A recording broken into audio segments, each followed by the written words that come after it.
এই আর্তনাদ শুধু একজন মানুষের নয়, চট্টগ্রামের বন্যা কবলিত মানুষের অসহায়তার প্রতিচ্ছবি।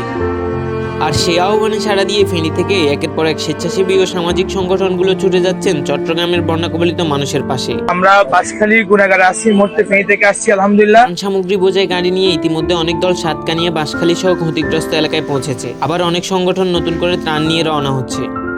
24-এর ভয়াবহ বন্যায় ফেনীর মানুষও পেয়েছিল দেশের নানা প্রান্তের মানুষের সহযোগিতা।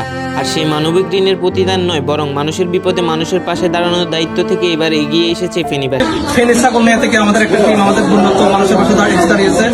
এখন আমাদের ভাইয়েরা এই যে বাঁশখালীর একেবারে পশ্চিম সাইডে সরল ইউনিয়নের এই যে আশ্রয় কেন্দ্রের মধ্যে আসছে চিকিৎসা সেবা দেওয়ার জন্য।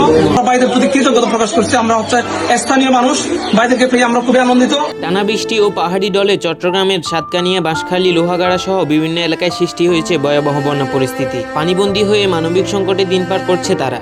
এমন সময় ফেনী থেকে যাওয়া স্বেচ্ছাসেবীরা দুর্গত মানুষের হাতে পৌঁছে দিচ্ছেন শুকনো খাবার, বিশুদ্ধ পানি ও প্রয়োজনীয় ত্রাণ সামগ্রী। দুর্যোগের এই সময়ে মানবতার হাতেই হয়ে উঠেছে সবচেয়ে বড় ভরসা।